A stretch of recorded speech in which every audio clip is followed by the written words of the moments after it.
Assalamualaikum warahmatullahi wabarakatuh. Salam sejahtera bagi kita semua. Om Swastiastu, Namo Buddhaya, salam kebajikan.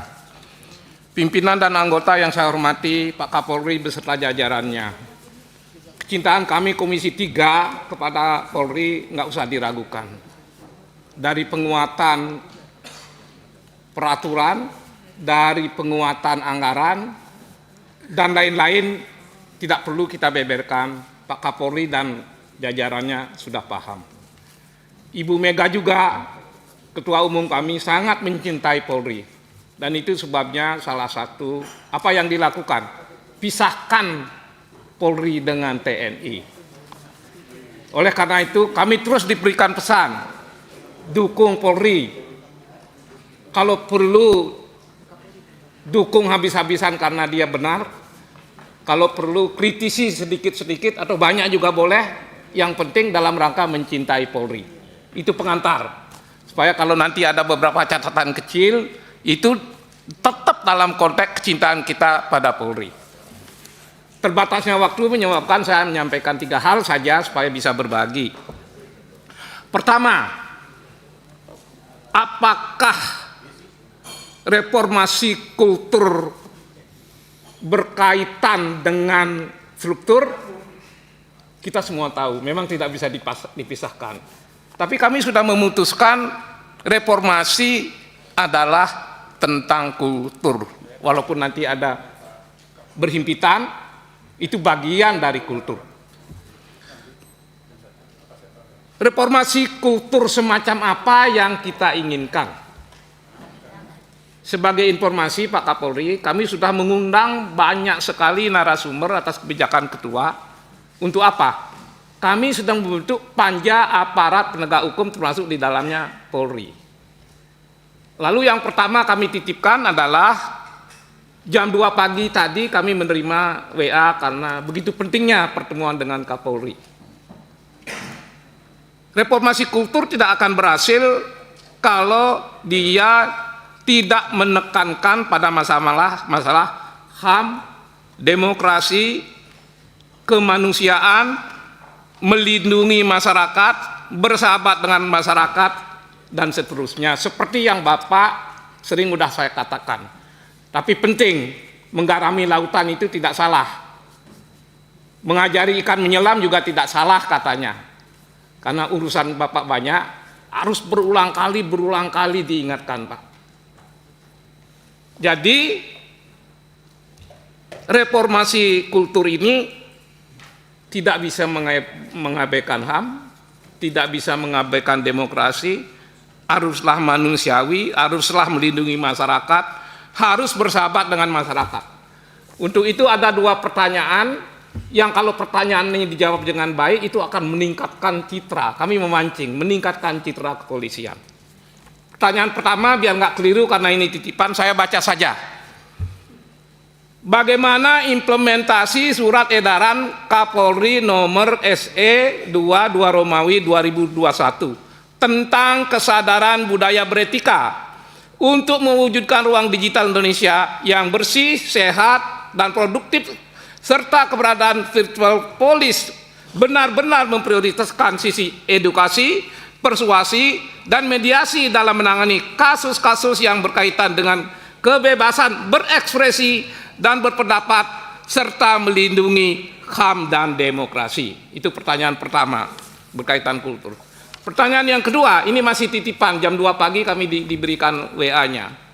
Dalam konteks konflik agraria maupun sumber daya alam, polisi seringkali berada dalam posisi dilematis, sering sulit dan sering mendapat sorotan. Lalu bagaimana langkah Polri untuk memastikan pengamanan konflik agraria yang dilakukan aparat kepolisian senantiasa mengedepankan pendekatan humanis, prinsip-prinsip HAM, mengupayakan hal-hal yang bersifat preventif dan persuasif. Itu 2 mengenai kultur. Pengawasan, saya berpijak saja pada apa yang Bapak telah keluarkan tanggal 10 Desember berupa akselerasi transformasi Polri. Saya berpijak di sana aja biar nggak keluar. Maksudnya tidak maksud menguji, kami ingin mendorong butir-butir yang ada dalam akselerasi ini benar-benar nanti terprogram, terwujud nyata, sehingga tidak hanya menjadi slogan dan omong-omong seperti kata orang, tapi akselerasi ini benar-benar berwujud nyata. Kami fokus dulu pada pengawasan sesuai dengan bidang kami.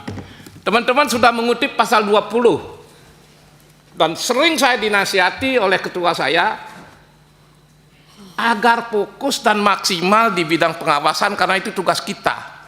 Jika mencintai Polri, cintailah dengan cara memberikan pengawasan, membuat dia kuat dan terkontrol. Pak Kapolri, di buku yang Bapak bikin ini cukup banyak bicara tentang pengawasan. Misalnya, ada 7 poin tentang program reformasi Polri. Bapak menaruh di butir ketiga. Pengawasan itu sama ternyata pemahaman Komisi 3 dengan Bapak. Penting banget. Ada tulisan yang saya baca, Indonesia kalau mau baik, bereskan Polri. Polri beres, 70% tugas-tugas negara beres. Untuk membereskan Polri, lakukan pengawasan dengan baik. Jika 70% pengawasan ini berjalan baik, kita akan melihat wajah Polri ke depan sesuatu yang dapat kita harapkan. Itu sebabnya saya sepakat ketika ketua mengarahkan, tekankan pada pengawasan, jangan kemana-mana, karena itu tugas kita berdasar Undang-Undang Dasar. Lalu saya melihat di halaman 8, halaman 16, dan halaman 30 tentang pengawasan. Saya ikuti Bapak saja. Yang pertama, kami mulai dari halaman 8 sudah. Posisi penting pengawasan yaitu di poin 3. Saya beranjak pada masalah halaman 16. Ini yang Bapak buat pada tanggal 10 Desember 2025. Apa itu? Mengenai wasidik, Pak. Ini sudah tepat banget. Hanya saja memang wasidik yang begitu besar peranannya, masyarakat mengharapkan luar biasa. Sering sekali wasidik ini, mohon maaf, sudah bekerja tapi belum maksimal sesuai dengan yang semestinya.